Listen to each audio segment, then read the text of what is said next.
paz do Senhor Jesus, irmãos. Amém? Hoje nós vamos fazer um culto de ensino, apresentar as nossas vidas para Jesus e agradecer a Deus pela oportunidade que nós estamos tendo de estar aqui com os irmãos. Eu creio que nessa época de pandemia, os irmãos ficaram bem por casa, né? Muitos irmãos quase nem saem de casa. Nossa, claro. Então a gente faz só aquilo que é necessário. Só aquilo que realmente nós podemos fazer. Mas eu quero convidar os irmãos para nós orar. Pode ficar da forma que você estiver. Fecha teus olhos, vamos orar ao Senhor. Senhor, nosso Deus e nosso Pai, apresentamos, ó Deus querido, as nossas vidas, apresentamos a vida dos irmãos e das irmãs, apresentamos, Deus Todo-Poderoso, Deus Santo, cada um que está aqui na igreja nesta noite, Pai. Esses momentos, Pai amado, em que estamos distantes, ó Pai querido, esse distanciamento social que foi imposto, Senhor Jesus. Nós viemos aqui gravar o culto, Senhor Deus querido, para transmitir àqueles irmãos que não podem vir na igreja, e para que não seja, Senhor Deus querido, esquecida a pregação da Tua Palavra. Nós apresentamos a vida das nossas famílias, dos nossos irmãos que estão em seus lares,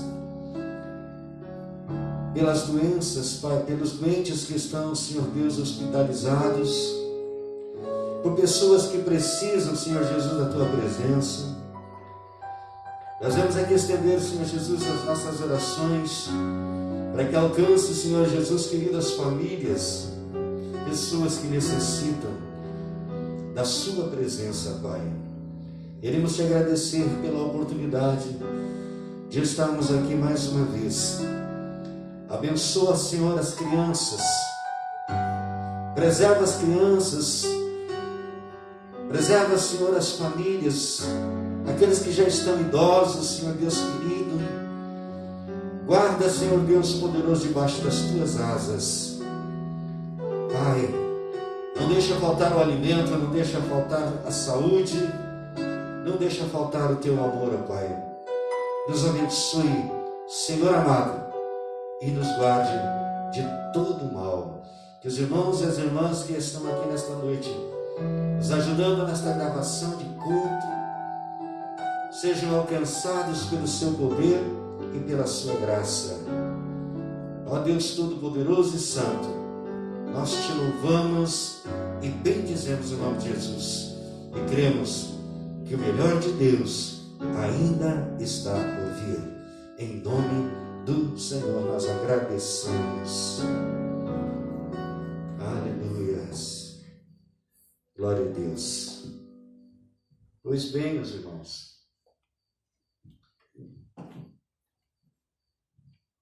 tudo que está acontecendo nesses últimos tempos faz com que a gente viva verdadeiramente no distanciamento um dos outros, né? Mas hoje nós conseguiremos nos aproximar um pouco mais. As lives que nós temos feito, graças a Deus, têm alcançado muitas outras pessoas lá fora, né? Essa semana nós fizemos uma live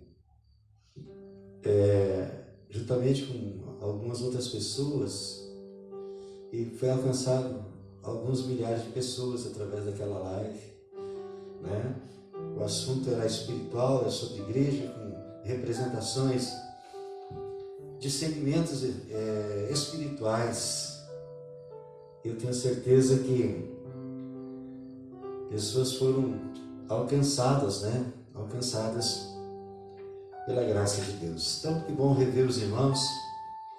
E nós estamos fazendo uns estudos bíblicos nas quintas-feiras aqui para transmitir para os irmãos também. E hoje nós queremos falar do livro do Apocalipse. Ali no capítulo 2 do livro de Apocalipse, você que tem a sua Bíblia, no versículo 12, nós vamos encontrar, meus queridos irmãos, uma das 7 igrejas da Ásia Menor. Essas igrejas são as igrejas que João, quando estava aprisionado na ilha de Patmos, ele recebe a revelação de todo o livro do Apocalipse. Mas aqui há 7 cartas direcionadas às 7 igrejas. E hoje nós vamos falar sobre a terceira igreja, que é a igreja de Pérgamo. É a igreja que estava elevada numa altura de mais ou menos 300 metros ao nível do mar, e aqui os estudos nos dizem que esta igreja é conhecida como a igreja da elevação, a igreja das alturas. E a palavra de Deus diz aqui no livro do Apocalipse, no capítulo 2 e no versículo 17, sobre esta igreja. Eu gostaria que você acompanhasse a leitura aqui. Ao anjo da igreja em Pérgamo escreve: estas coisas diz aquele que tem a espada afiada de 2 gumes. Conheço o lugar em que habitas, onde está o trono de Satanás, em que conservas o meu nome, e não negastes a minha fé, ainda nos dias de Antipas, minha testemunha, meu fiel, o qual foi morto entre vós. Onde está Satanás habitando? Tenho, todavia, contra ti algumas coisas, pois que tens aí os que sustentam a doutrina de Balaão, o qual ensinava a Balaque a armar ciladas diante dos filhos de Israel para comerem coisas sacrificadas aos ídolos e praticarem a prostituição. Outros sim, também tu tens os que da mesma forma sustentam a doutrina dos nicolaítas. Portanto, arrependo-te, e se não venho a ti sem demora, e contra eles pelejarei com a espada da minha boca. Quem tem ouvidos, ouça o que o Espírito diz às igrejas. Ao vencedor darei do maná escondido, bem como lhe darei uma pedrinha branca, e sobre esta pedrinha escrito um nome, um novo nome, o qual ninguém conhece, exceto aquele que recebe. Amém, meus queridos? Aqui fala, nesta carta, advertindo ao povo da igreja, advertindo a igreja da atualidade e a nós. Esse lugar existiu. E esta palavra, ela vem de encontro às nossas necessidades, ela ensina aos dias atuais o que aconteceu naqueles dias, e nós podemos tirar um grande proveito para a atualidade. Vamos entender, irmãos, o período que esta igreja representa,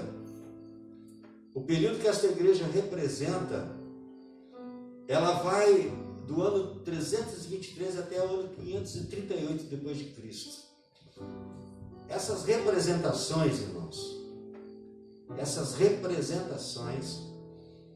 de tempo, elas têm o significado de dividir esses 2000 anos de história e ainda o que está por vir.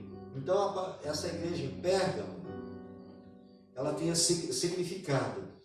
É aqui que começa o cristianismo. Até a igreja de Esmirna, que ia até do ano 100 ao ano 323, era o período em que a igreja ficou de certa forma, sem uma identidade, porque foi a igreja depois dos apóstolos. E essa igreja Esmirna, ela tem essas características que nós vamos estudar hoje aqui. Hoje é um estudo bíblico, e que os nossos irmãos que estão nas suas casas, nós vamos transmitir a eles. E é o período do início da igreja romana, a igreja de Roma. É o período onde entra a contaminação. É bom que vocês entendam. É o período que entra as coisas do mundo na pureza da palavra de Deus. A igreja dos apóstolos é aquela igreja que Jesus Cristo moldou ela. esteve junto com eles e que é a verdadeira igreja apostólica. Eles começaram a igreja pregando. Primeiro em Jerusalém, por toda a Galiléia, por Samaria, a Ásia, o mundo e até os confins da terra. E aqui onde nós estamos recebendo aquilo que eles começaram há 2000 anos. Eu gostaria de dizer para os irmãos que a palavra de Deus, ela só vai parar de ser pregada quando Jesus vier buscar o povo dele. Então, eu quero fazer uma leitura aqui para você. Roma dominava a política e dominava a região naquela época. E dominava com mão de ferro. Interessante que a religião de Roma, ela é uma religião mesclada de todas as religiões pelos lugares aonde eles tinham o poder, que eles comandavam Roma. Interessante que eles pegaram de tudo que é tipo de religião e montaram uma religião, né?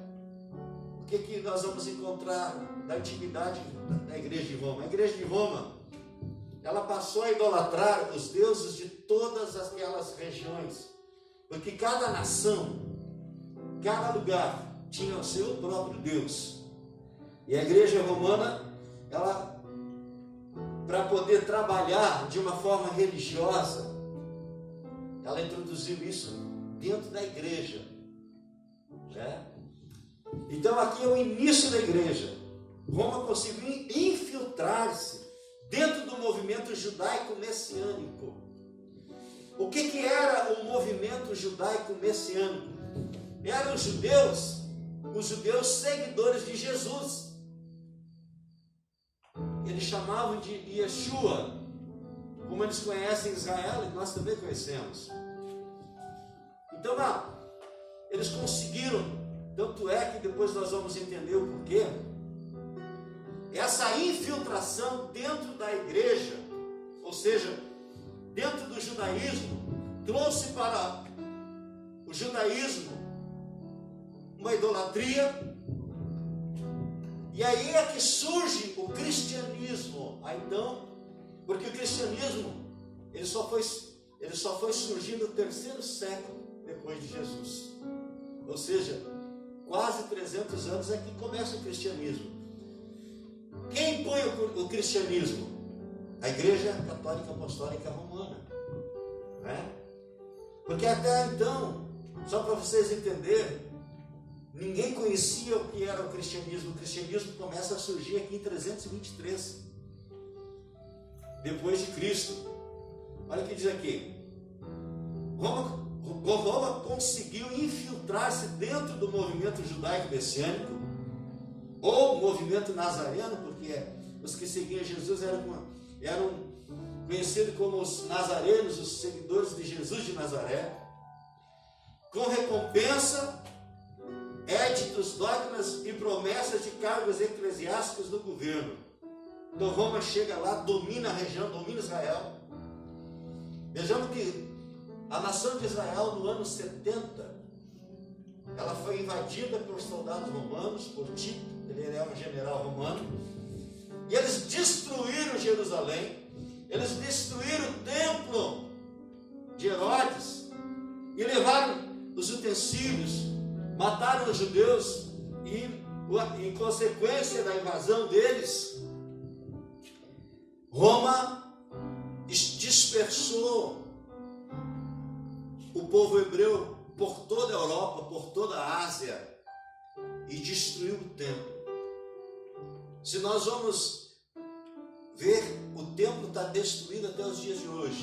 Quando você vai a Israel, a única coisa que está levantada das antigas construções do templo são as muralhas, onde o mundo inteiro, pessoas do mundo inteiro vão orar, rezar, fazer as suas preces nos muros do templo, né? Nas muralhas do templo. É onde os judeus até hoje, os rabinos estão ali constantemente em adoração a Deus, em oração. Eu creio que é um lugar onde Deus ouve o seu povo. é um lugar sagrado, por isso que Israel é conhecido como a Terra Santa. Jerusalém é a essência da Terra Santa. E aqui, amados e queridos irmãos, desta forma, Roma induziu o povo a tornar-se cristão, palavra que conota a mescla do judaísmo com o mitraísmo. São duas coisas.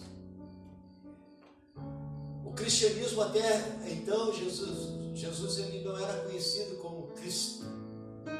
É aqui que esta fusão cria uma nova religião. E esta nova religião, ela traz um aglomerado de coisas junto para poder agradar o povo e para que o povo tivesse também algum tipo de fé. Por que pessoas precisam ter um santo em casa para adorar? Para poder orar. Se não tiver com um santinho na mão, eles não conseguem falar com Deus, não conseguem orar. E o povo de Israel não. O povo de Israel, eles não precisavam olhar. Eles não precisavam se dobrar diante de um santo, eles se dobravam diante de Deus. Porque fé, o ato da fé é o ato de crer naquilo que nós não vemos. Nós não enxergamos Deus, mas nós cremos que Ele existe. Nós não estamos enxergando Jesus, mas nós sabemos que Ele existe. Nós não estamos aqui falando de nós mesmos, mas nós estamos falando aqui pelo Espírito Santo. Amém? Estão entendendo? Aleluia! Então tudo isso trouxe assim um dilúvio de mundanismo para a igreja. O que é o mundanismo? É trazer coisas lá de fora para dentro da igreja. É o que hoje as pessoas querem agradar as pessoas, as igrejas, os pastores, os líderes querem agradar o povo. Aí eles pegam lá de fora, vamos trazer a dança do funk para dentro da igreja, mas aí nós adaptamos uma letra cristã, uma letra que fala de Jesus, aí todo mundo pula e se arrasta no chão e dança. Irmãos, isso aí é você trazer o mundanismo para dentro da igreja. Por mais que nós somos gaúchos, mas nós vim trazer a chula gospel aqui para dentro, é trazer coisas do mundo. Isso aí é coisa do mundo.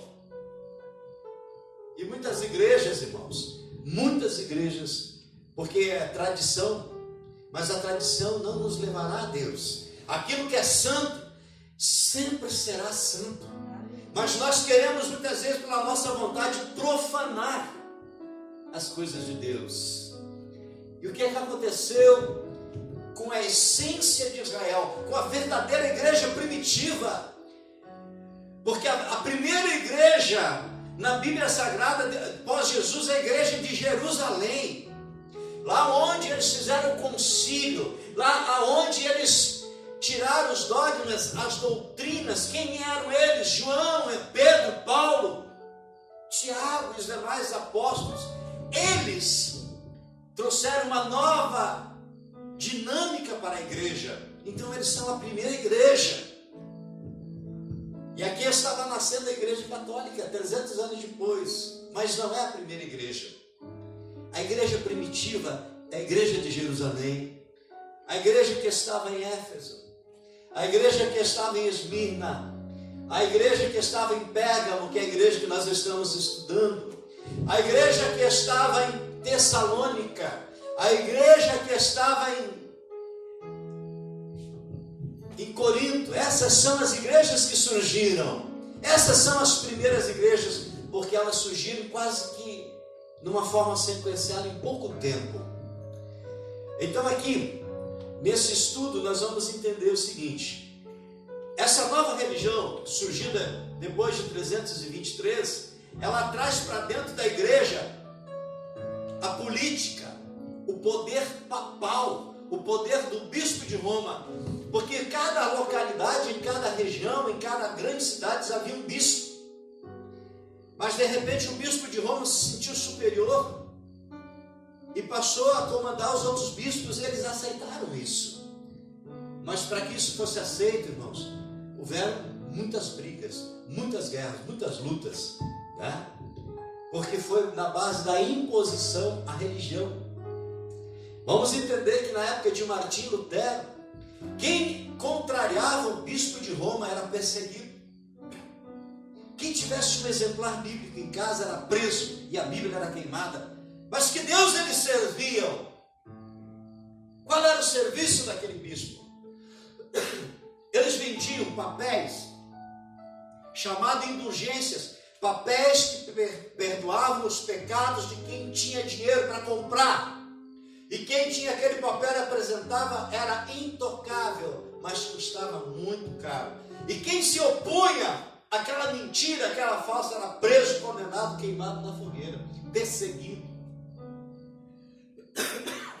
Estão me entendendo?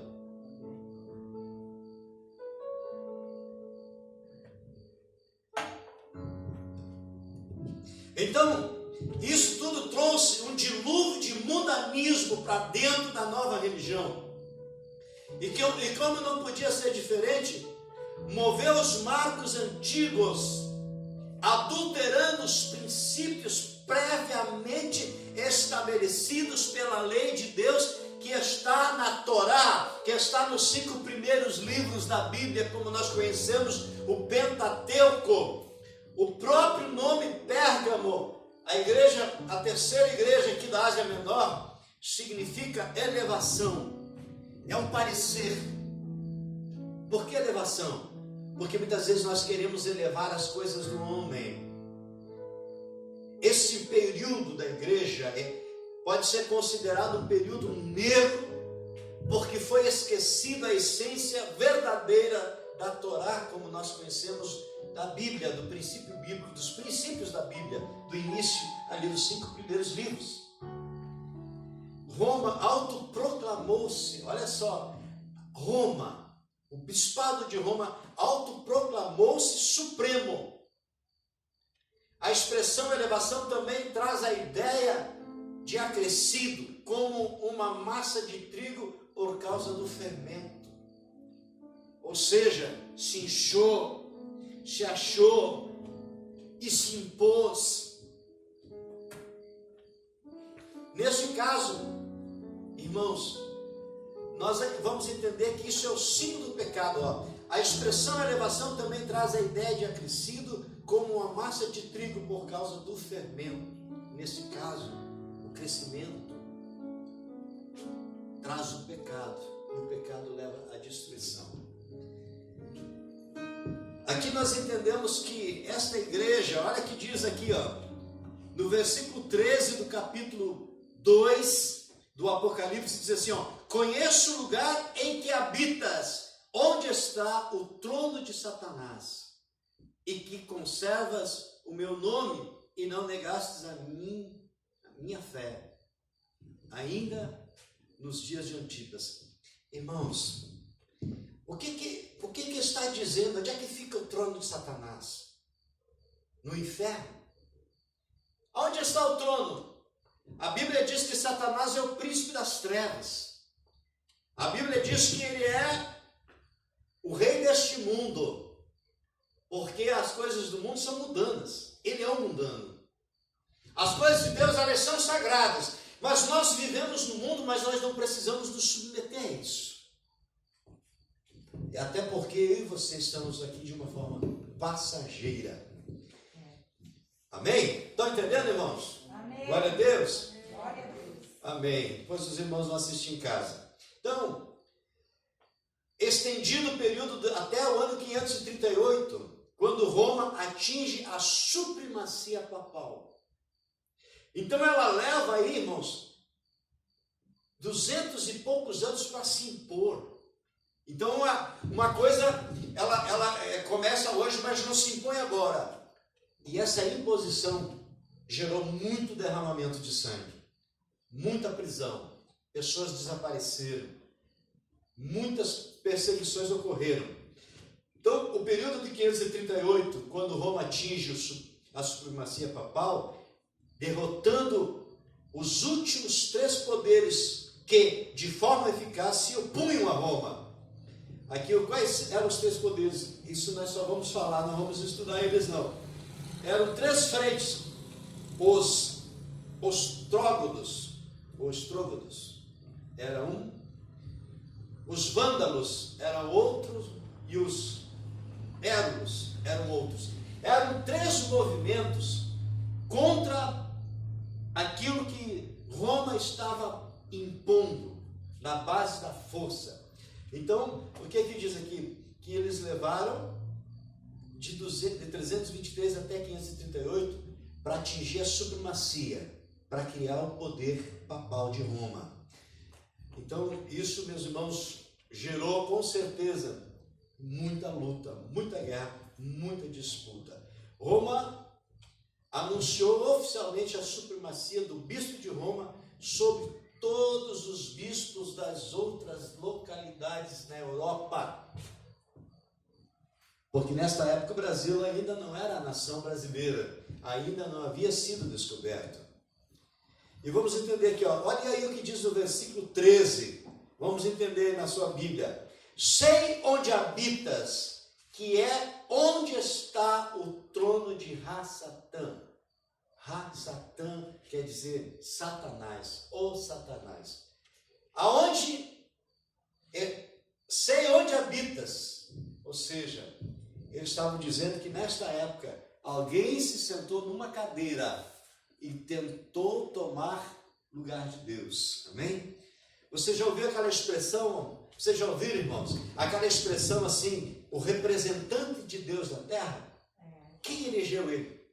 Aonde está nas Escrituras que há um único homem terreno, mortal, que seja representante de Deus?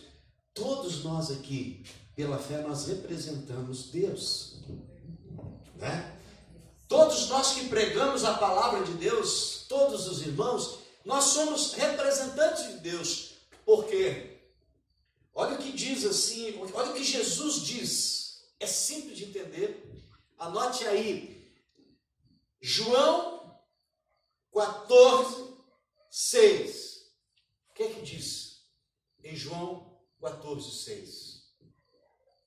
Ninguém vem ao Pai senão por mim. Jesus estava dizendo que Ele é o representante de todo homem, de toda mulher na face da terra. Ninguém veio ao Pai senão por mim. E o que é que Ele disse? Eu sou o caminho e a verdade e a vida. Ninguém vem ao Pai senão por mim. Como alguém pode se autoproclamar, eu sou o porta-voz de Deus na terra? Mas existe esse homem, o eu sou o porta-voz de Deus na terra. Mas Jesus é o verdadeiro caminho. Jesus é o verdadeiro caminho que nos levará à salvação. Amém? Pérgamo era literalmente conhecida como onde está o trono dos deuses. Ela era adepta, né, ao helenismo. O helenismo era a cultura grega da época, né? Uma cultura também dominante na época, porque quando você vai estudar filosofia, você vai conhecer os grandes escritores gregos. Vocês já ouviram falar de Sócrates, né? Escritor grego. Então, quando alguém que se diz inteligente, culturalmente formado, ele cita lá, Sócrates disse tal coisa. Vocês já ouviram essa expressão? Né? Aristóteles, né? Quem mais? Platão. Esses são escritores gregos que pessoas seguem eles pelo mundo inteiro e desprezam muitas vezes. A filosofia despreza a religião e despreza a pessoa de Cristo. É bom conhecer a história, é bom saber conhecer sobre esses homens, é bom, mas existe um nome que está acima de todos esses nomes, o nome de Jesus. Amém? Isso é interessante. Então, Pérgamo era literalmente conhecida como onde está o trono dos deuses, adepta ao helenismo, a cultura grega, onde os gregos na época, culturalmente, eles difundiram a sua cultura no mundo afora. Assim como hoje os Estados Unidos gostam de impor a língua inglesa, que não é propriamente deles, mas é da Inglaterra, mas eles impõem a cultura, a força, porque eles são o país mais poderoso, o país mais armado do mundo. A Grécia já foi isso. Agora é Roma que está impondo a sua cultura. Só que a cultura de Roma era muito religiosa, mas muito idólatra. E eles, como pegaram um vasto império, eles misturaram tudo, né? Misturaram tudo e fizeram uma religião de tudo que é jeito. E muitas vezes você já ouviu falar nos 10 mandamentos da Bíblia Sagrada? E se você vai olhar no catecismo católico, quais são os mandamentos que estão ali?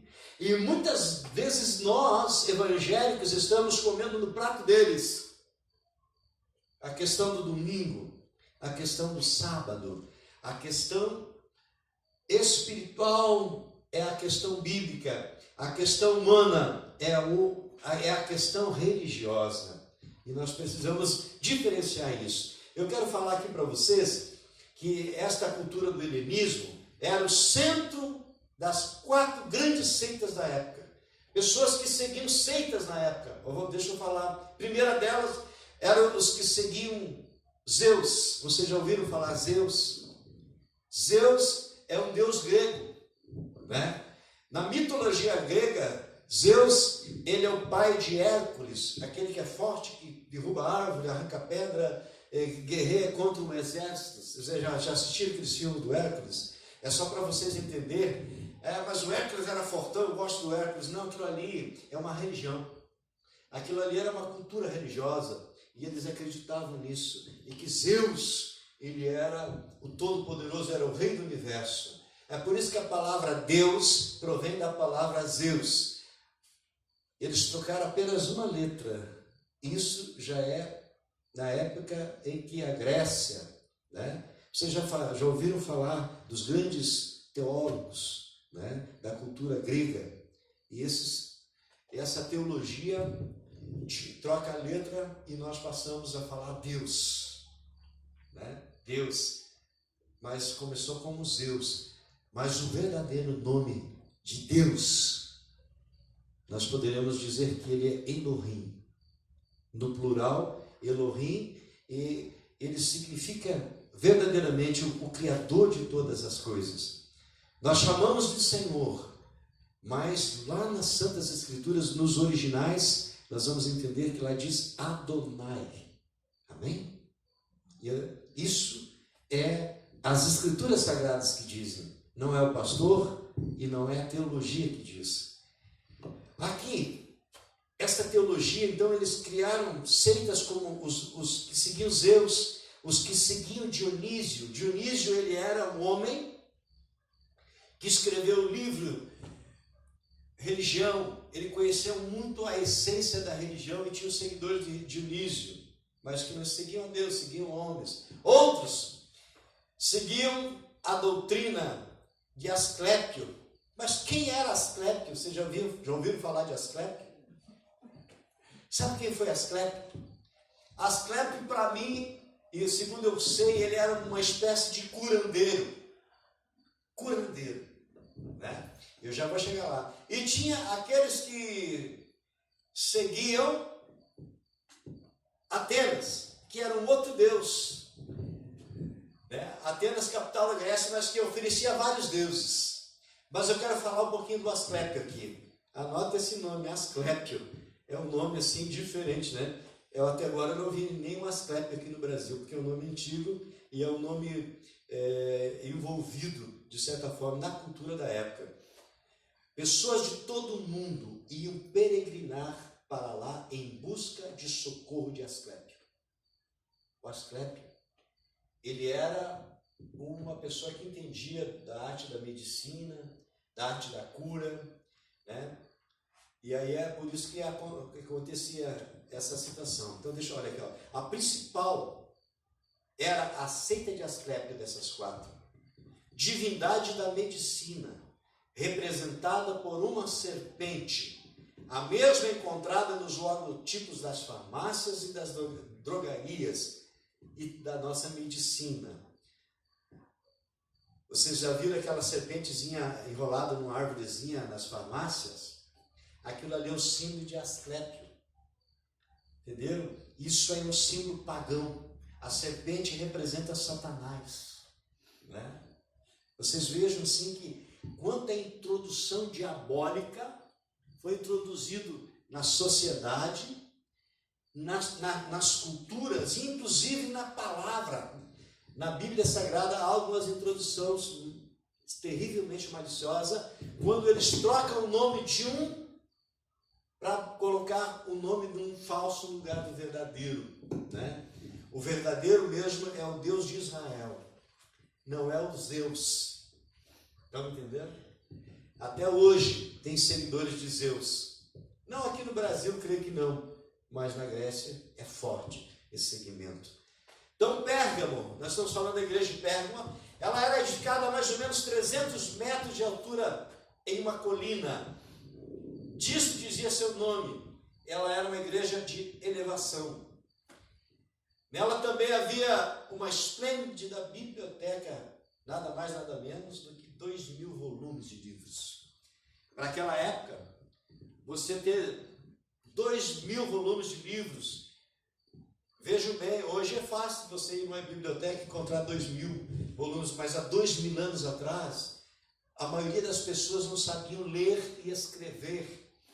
Mas quem eram os escritores daqueles livros? Interessante que eram de vários autores, mas a maioria das pessoas não sabiam ler e escrever.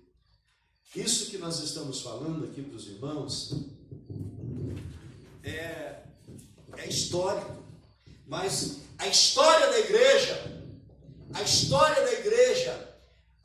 como começou o cristianismo, nós precisamos saber.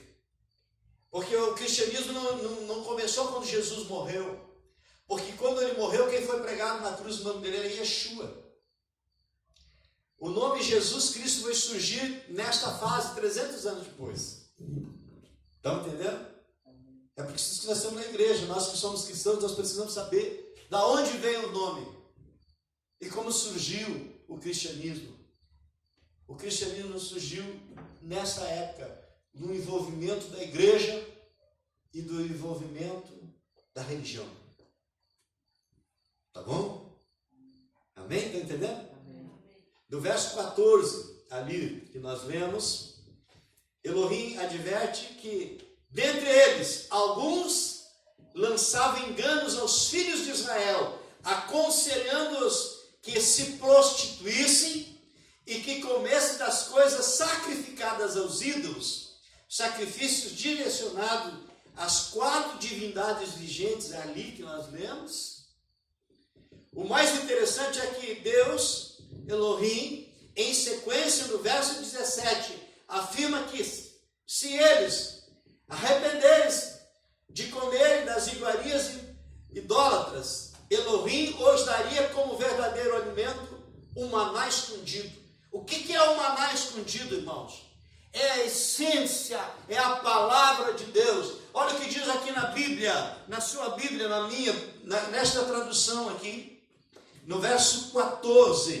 Tenho, todavia, contra ti algumas coisas, pois que tens aí os que sustentam a doutrina de Balaão, o qual ensinava a Balaque a armar ciladas diante dos filhos de Israel, para comerem coisas sacrificadas aos ídolos e a praticarem a prostituição.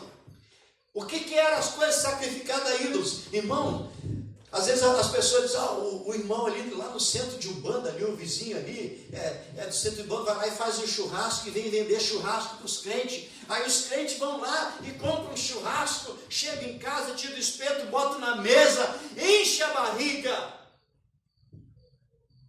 Estão entendendo? Mas foi apresentado para demônio. Muitos crentes nem oram antes de almoçar, nem consagram, nem santificam o alimento que está em cima da mesa. Aí depois que eles comem, traz para si maldição, traz doença. Porque Satanás, ele é esperto. E aqueles que trabalham para ele são da mesma forma espertos também. Porque eles consagram ao Satanás para dar dinheiro. Aí nós vamos lá como cristão, vamos lá na festa dos idólatras, lá compramos a comida deles, trazemos para casa, enchemos a barriga e não agradecemos a Deus, ou melhor, nem santificamos a Deus. Coisas que são santificadas a santos. Estão entendendo, irmãos? A Bíblia nos ensina, agora nós precisamos entender. Olha aqui o que diz no versículo 17 do mesmo livro. Quem tem ouvidos, ouça o que o Espírito diz à igreja. Ao vencedor, dar-lhe-ei do maná escondido, bem como lhe darei uma pedrinha branca, e sobre esta pedrinha escrita em um novo nome, o qual ninguém conhece, exceto aquele que o recebe. Ou seja, Deus tem revelação para a sua vida. Deus tem segredos para a sua vida. Deus tem algo novo para nós.